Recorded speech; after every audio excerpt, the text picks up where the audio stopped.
Hello everyone, I welcome you all in Gangotri Group of Schools. I am Vishal Tyagi, Faculty of Mathematics. तो बच्चों आज हम फिर से कुछ क्वेश्चंस लेके आए हैं, ठीक है? तो देखते हैं जल्दी से। जैसे क्वेश्चन नंबर 1 क्या बोल रहा है कि gx इज इक्वल टू ये दिया हुआ है, ठीक है, and is differentiable then find the value of k plus m। gx दिया गया है, दो डेफिनेशंस हैं और कहा गया है k प्लस m की वैल्यू बताइए, जहां पर gx कैसा फंक्शन है, डिफरेंशिएबल फंक्शन है। क्लियर?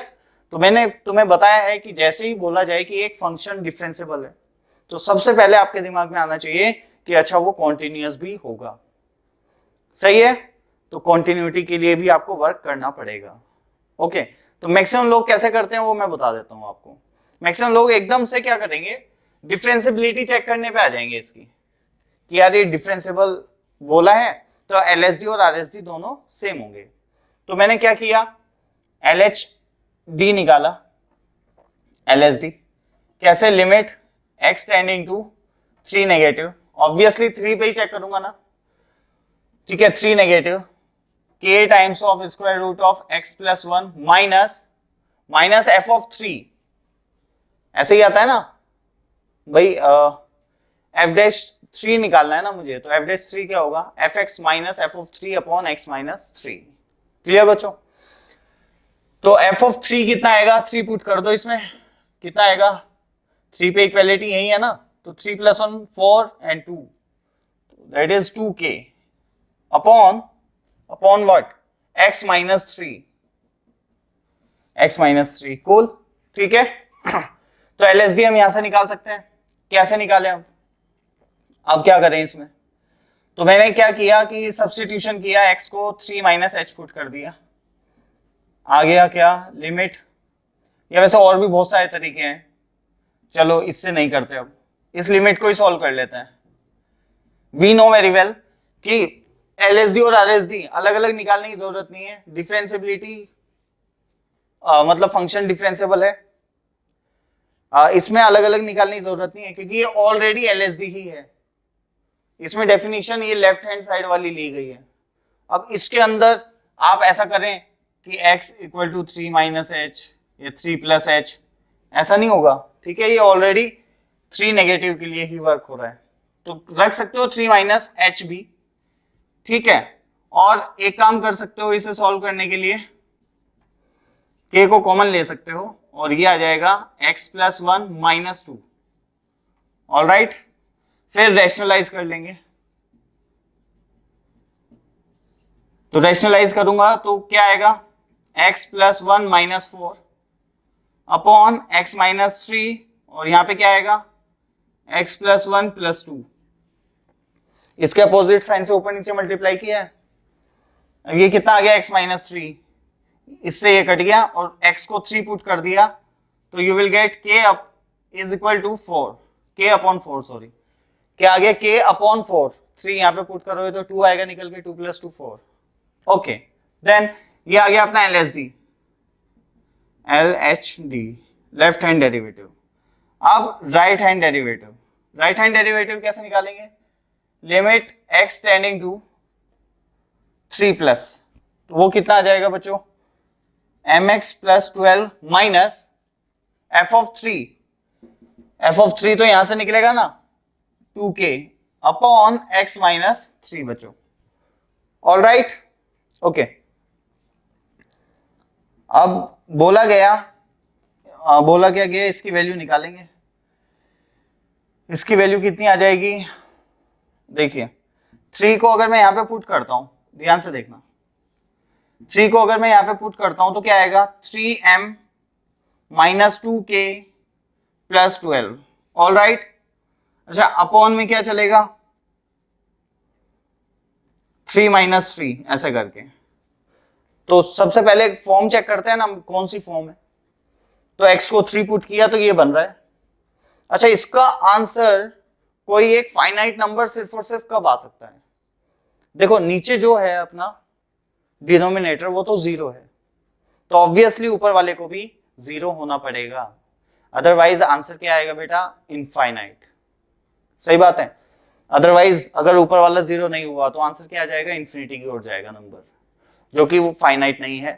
तो मुझे बोलना पड़ेगा मजबूरन कि the function is non differentiable, लेकिन फंक्शन तो डिफरेंशिएबल है। हैंस तो मैंने लिख दिया because function is differentiable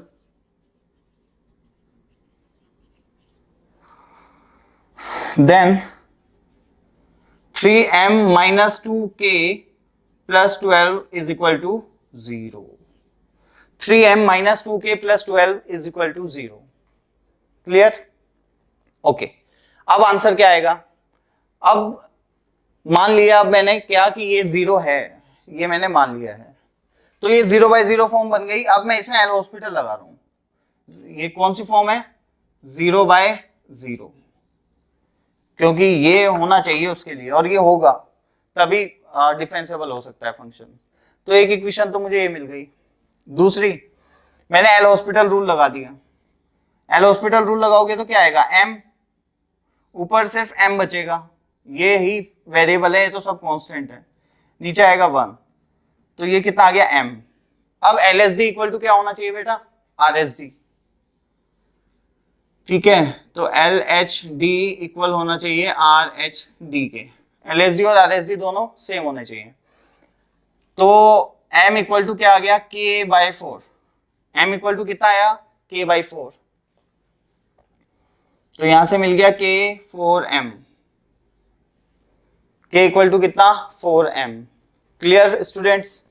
okay, now ठीक है, अब क्या किया मैंने? इस इक्वेशन का यूज किया, +12 इक्वल टू 0। क्लियर? K की वैल्यू पुट कर दी यहां पे 4m, तो 3m माइनस 8m हो जाएगा, +12 इक्वल टू 0। तो ये कितना आ गया? 5m equal to 12, m equal to 12/5, right? ठीक है बच्चों, तो m कितना आ गया? 12/5। हैंस k कितना हो जाएगा? 48/5, कुछ ऐसा आ जाएगा। अगर हमारी सभी चीजें ओके रही हैं तो ठीक है।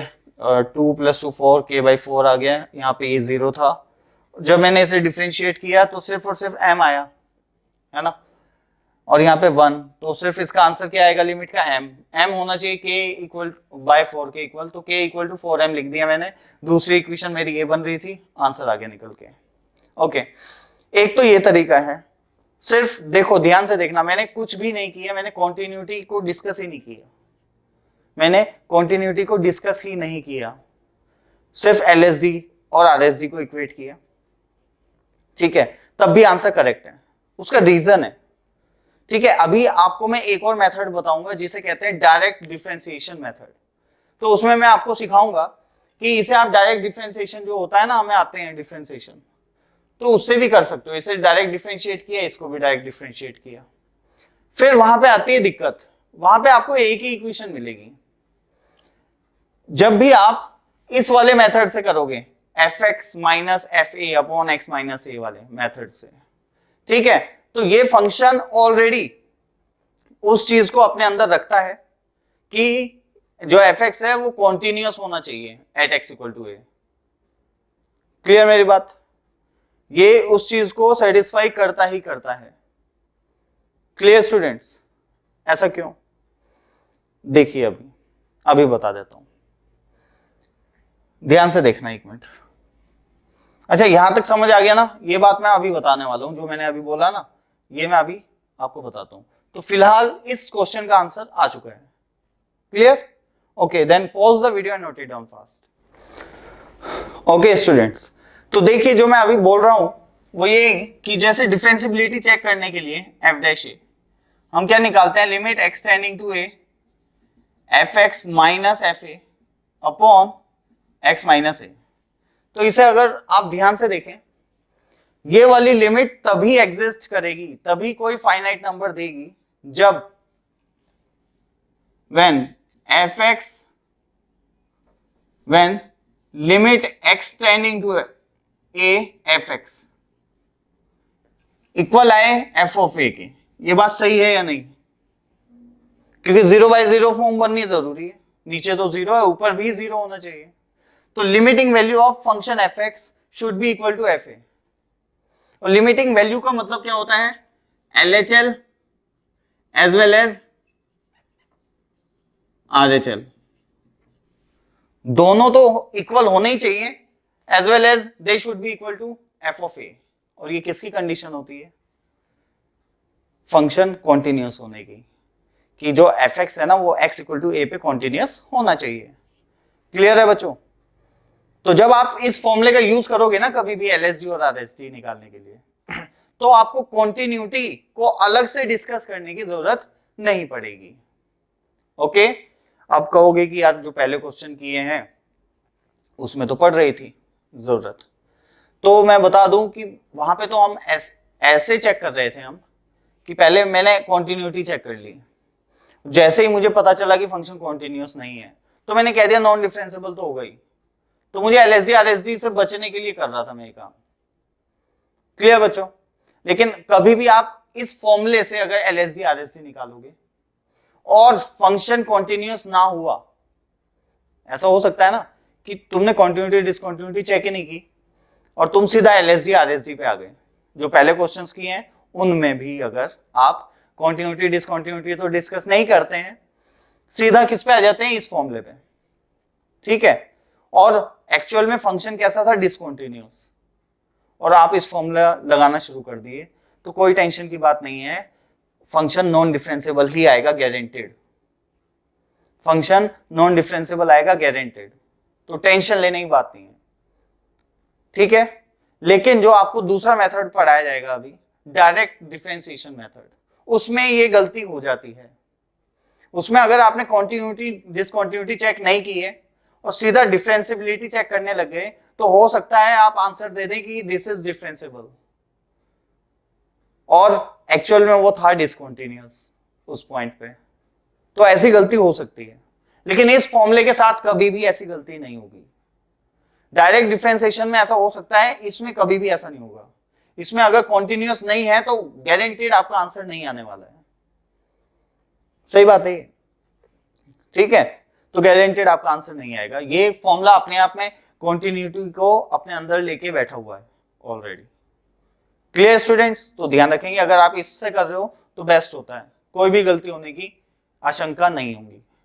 लेकिन अगर थोड़ा सा तेज करना है तो डायरेक्ट डिफरेंशिएशन मेथड होता है, इसलिए हम उसका यूज करते हैं।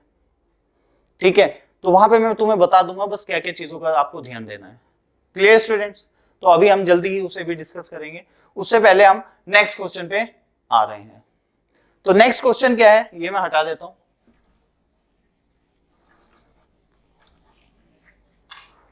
ओके, तो नेक्स्ट क्वेश्चन क्या है, देखिए, if f and g are differentiable in 0 to 1 and given that f0 is 4, f1 is 1, g0 is 0, g1 is 3, then for some c belongs to 0 to 1, किसी एक c के लिए belongs to 0 to 1, इसमें से क्या सेटिस्फाई करता है?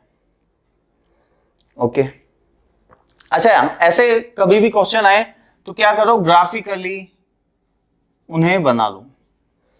ठीक है, तो मान लेता हूं ये एक प्लेन है, इसमें मैं क्या हो रहा होगा वो मैं देखता हूं। इन पॉइंट्स को नोट डाउन करो। जैसे f0 4, इसका मतलब है 0,4, x की वैल्यू 0 है, y की वैल्यू 4 है, तो 0,4 विल बी लाइक यहाँ पे। Clear students?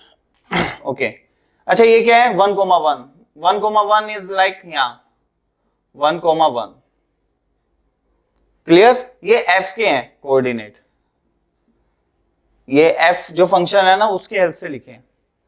अच्छा, g के हिसाब से क्या लिखेंगे, ओरिजिन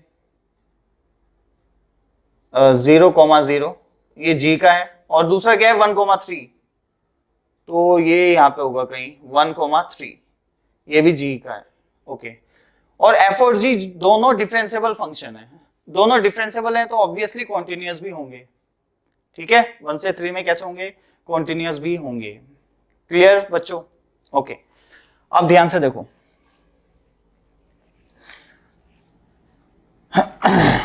ओके, ध्यान से देखो, g 0,0 है और 1,3 है। ठीक है, g 0,0 और 1,3 है, वैसे इस क्वेश्चन में ना बेटर होता डिफरेंशिएबल ना देके, ये मेरे से शायद गलती से लिख दिया मैंने, F and G are continuous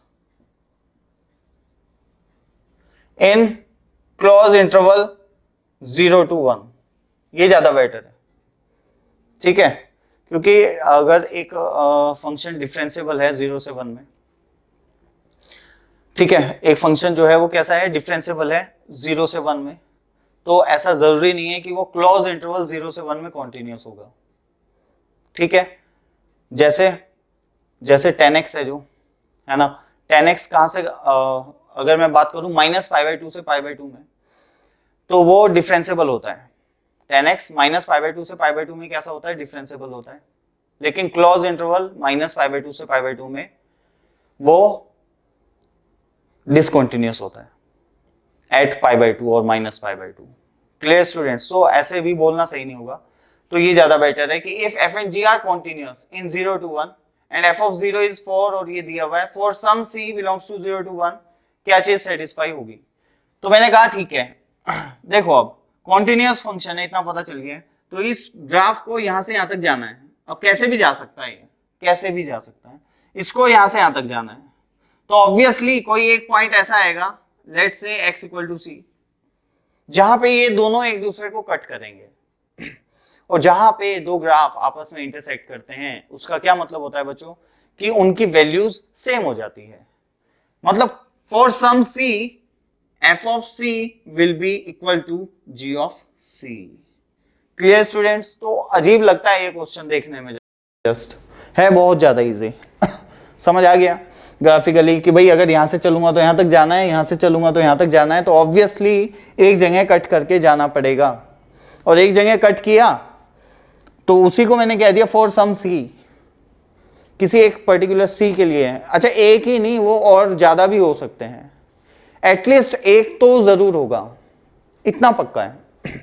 क्योंकि मैं ग्राफ ऐसे भी बना सकता था, जैसे यहाँ पे ऐसे ही दिखा रहा हूँ, जस्ट ऐसे करके पॉइंट थे, तो मान लो वो ऐसे गया भाई, और ये वाला ऐसे गया, ये भी तो कॉन्टिन्यूअस है। अब देखो कितने पॉइंट मिले, 1 2 3, तो एक से ज्यादा भी मिल सकते हैं। तो एटलीस्ट लिख दिया मैंने, for at least 1 c belongs to 0 to 1, at least 1 c belongs to 0 to 1, एक c के लिए तो ये गारंटेड होना ही होना है। Clear students? तो इस टाइप के क्वेश्चन ऐसे करते हैं, ग्राफ बना लेते हैं, उन पॉइंट्स को ड्रॉ कर लेते हैं, और फिर देख लेते हैं कि वो क्या कहना चाह रहा है, तो इजीली कर पाओगे। Okay, then pause the video and note it down fast. ये ग्राफ ड्रॉ कर रहे हैं जल्दी।